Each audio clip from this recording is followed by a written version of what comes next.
Hello students. हमने previous सारे video lectures में decision making under uncertainty and decision making under risk के बारे में बात की है।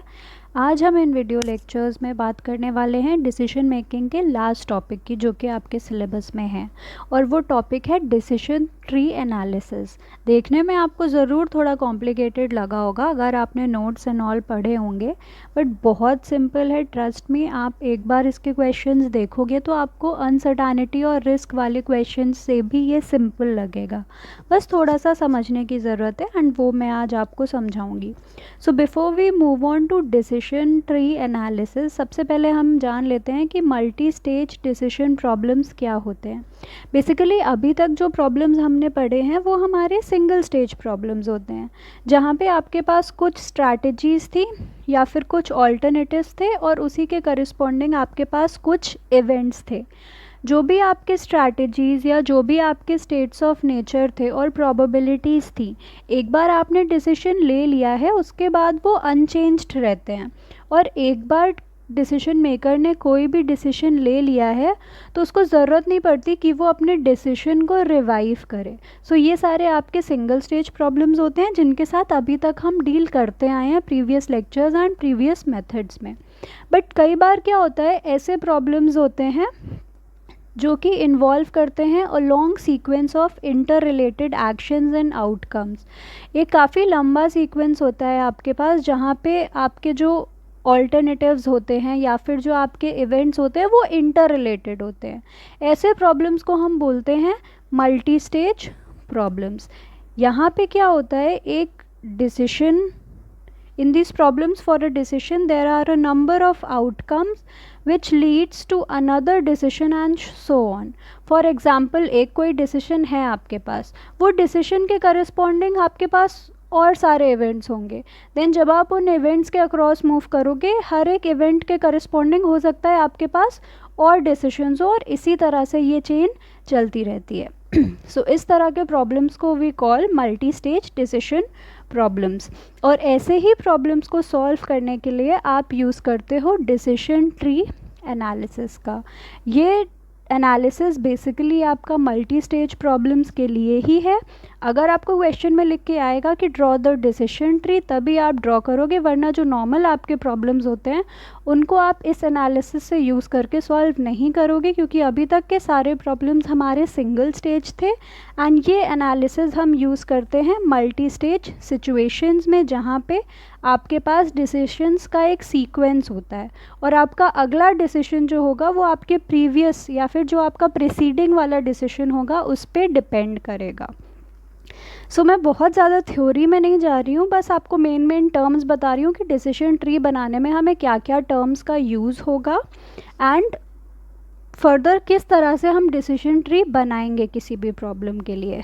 सो बेसिकली डिसीजन ट्री हमारा एक ग्राफिकल रिप्रेजेंटेशन है, graphical representation of the decision process involving various decision alternatives and the sequence of events. Obviously हमारा जो भी क्वेश्चन होता है डिसीजन मेकिंग में, वहाँ पे आपके पास क्या होते हैं, अल्टीमेटली कई सारे ऑल्टरनेटिव्स और कई सारे स्टेट्स ऑफ नेचर या फिर इवेंट्स, यही सारे होते हैं आपके पास। तो डिसीजन ट्री में हम क्या कर रहे हैं, आपको ट्री नाम सुन के ही समझ में आ रहा होगा, जो भी हमारे पास इवेंट्स हैं या ऑल्टरनेटिव्स हैं उसको हम किसी भी ट्री के ब्रांचेस की तरह डिनोट करते हैं। जैसे आप बचपन में बनाते होगे फैमिली ट्री, एक ट्री है, फिर उसमें कई ब्रांचेस जा रहे हैं, एक ब्रांच पे आपके ग्रैंड पेरेंट्स हैं, एक ब्रांच पे आपके पेरेंट्स हैं, देन उसी ब्रांच से निकल के आप या आपके सिबलिंग्स आ रहे हैं। सो बेसिकली उसी तरह से यहाँ पे भी हम एक डिसीजन ट्री बनाने वाले हैं, जहाँ पे ब्रांचेस को यूज़ करके आप आपके डिसीजंस या फिर इवेंट्स को रिप्रेजेंट करोगे। सो कंस्ट्रक्शन में हमें मेन चीज़ जो यूज़ होती है दैट इज़ नोड। नोड का मतलब बेसिकली उस पॉइंट से जहाँ से कुछ ब्रांचेस आपकी इमर्ज कर रही होंगी। सो यहाँ पे आपके पास दो तरह के नोड्स हमें यूज़ करने हैं। पहला नोड हमें यूज़ करना है जिसको हम ये स्क्वायर से डिनोट करेंगे, एंड दूसरा नोड जो हमें यूज़ करना है उसको हम सर्कल यूज़ करके डिनोट करेंगे। स्क्वायर से हम कौन सा वाला नोड रिप्रेजेंट करेंगे, डिसीजन नोड। जिस नोड पे आप डिसीजन लिखोगे उसको आप स्क्वायर यूज़ करके रिप्रेजेंट करोगे, एंड जिस नोड पे आप स्टेट ऑफ नेचर या जिस नोड पे आप इवेंट लिखोगे उसको आप सर्कल यूज़ करके डिनोट करोगे। एंड फर्दर किसी भी डिसीजन के करस्पॉन्डिंग जितने भी ऑल्टरनेटिव्स आपके पास अवेलेबल होंगे वो आप कैसे डिनोट करोगे, उस पर्टिकुलर डिसीजन नोड से जो भी ब्रांचेस आपकी ओरिजिनेट कर रही होंगी वो आपकी रिप्रेजेंट कर रही हैं उस पर्टिकुलर डिसीजन के करस्पॉन्डिंग आपके ऑल्टरनेटिव्स जो अवेलेबल हैं। अब अगर एक डिसीजन नोड से आपकी कुछ ब्रांचेस निकल रही हैं तो उसके बाद हर ब्रांच के करस्पॉन्डिंग, मतलब जहाँ पे भी आपकी ब्रांच ख़त्म हो रही है, हर ब्रांच के ख़त्म होने पर एक आपके पास आएगा इवेंट नोड जो कि क्या रिप्रेजेंट करेगा, इवेंट की इस ऑल्टरनेटिव के करस्पॉन्डिंग हमारा ये इवेंट अकर करेगा। और फिर अगर उस इवेंट नोड में से भी कुछ ब्रांचेस निकल रही हैं तो उनको हम बोलते हैं चांस ब्रांचेस, कि इन इवेंट्स के बाद भी आपके पास कुछ फर्दर चांसेस हैं। सो बेसिकली हमारा डिसीजन ट्री का जो स्ट्रक्चर होता है वो कुछ इस तरह से दिखाई देता है। सबसे पहले क्या है, एक डिसीजन नोड है हमारे पास जिसको हमने रिप्रेजेंट किया है स्क्वायर ब्रैकेट को यूज़ करके, ठीक है। स्क्वायर ब्रैकेट से हमने डिसीजन नोड रिप्रेजेंट किया। देन इस डिसीजन नोड से आपके दो ब्रांचेस निकल रहे हैं, मतलब इस डिसीजन नोड के करस्पॉन्डिंग आपके पास दो ऑल्टरनेटिव्स हैं। एक ऑल्टरनेटिव था A1 एंड एक ऑल्टरनेटिव था A2। फिर जहाँ पे आपका A1 ब्रांच ख़त्म हुआ वहाँ पे क्या है, हमारे पास एक इवेंट नोड है, या फिर इवेंट नोड को हम बोलते हैं चांस नोड। एक इवेंट हमारा A1 के करस्पॉन्डिंग है, एक इवेंट हमारा A2 के करस्पॉन्डिंग है।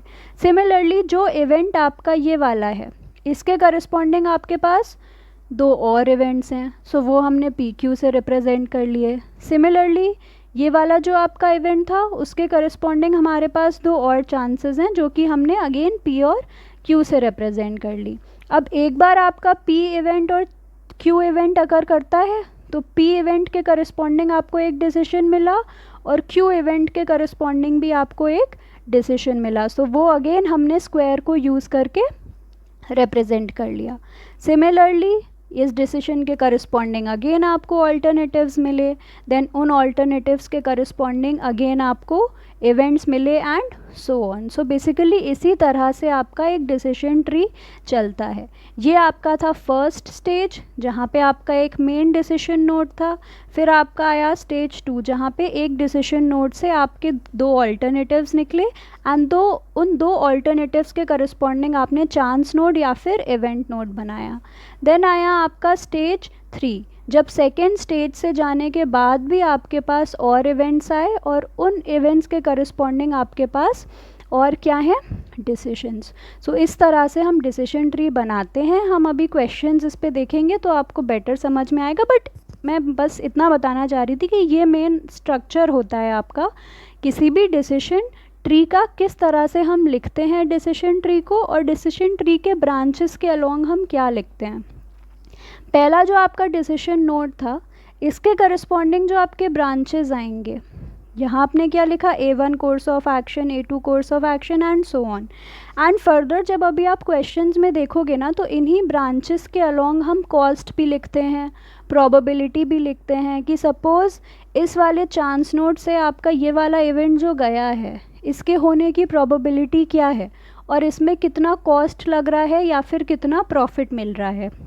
सो हर ब्रांच के करस्पॉन्डिंग हम प्रॉफिट और कॉस्ट लिखते हुए चलते हैं। ऐसा हम क्यों करते हैं वो भी मैं अभी आपको बताती हूँ। हर ब्रांच के अलॉन्ग हम हमारे कॉस्ट वैल्यूज़ या पे ऑफ वैल्यूज़ या फिर प्रोबेबिलिटीज़ इसलिए लिखते चलते हैं सो दैट आगे जाके हम हमारे डिसीजन ट्री का एनालिसिस कर सकें। बिकॉज सिर्फ आपको डिसीजन ट्री बनाना ही नहीं है, आप डिसीजन ट्री का यूज़ अल्टीमेटली इसीलिए कर रहे हो जो हमारा मेन मोटिव होता है पूरा ऑपरेशन रिसर्च सब्जेक्ट पढ़ने का। कोई भी प्रॉब्लम आपने डिस्कस किया हो, चाहे वो लीनियर प्रोग्रामिंग हो, ट्रांसपोर्टेशन प्रॉब्लम हो या असाइनमेंट प्रॉब्लम हो, आपका अल्टीमेटली गोल एक ही था, ऑब्जेक्टिव एक ही था, to reach the optimum solution. यहाँ पे भी हमारा काम वही है। हमें डिसीजन ट्री का हेल्प लेकर के अल्टीमेटली ऑप्टिमल डिसीजन बताना है कि हाँ भाई, अगर ये वाला डिसीजन हम लेते हैं तो हमारे कंपनी के लिए या हमारे ऑर्गेनाइजेशन के लिए ये बेस्ट डिसीजन होगा और इससे अच्छा पॉसिबल डिसीजन हमारे पास नहीं है। सो वही डिसीजन आप कैसे बताओगे, उसी को बताने के लिए हम हर ब्रांच के ऊपर करस्पॉन्डिंग प्रोबेबिलिटीज़, कॉस्ट या पे ऑफ लिखते चलते हैं एंड उसके बाद हम एनालिसिस करते हैं। एनालिसिस करने के लिए हम क्या करते हैं, बेसिकली हम रोल बैक प्रोसेस यूज़ करते हैं। रोल बैक प्रोसेस का मतलब जहाँ पे आपकी ट्री एंड हो रही है आप वहाँ से स्टार्ट करोगे।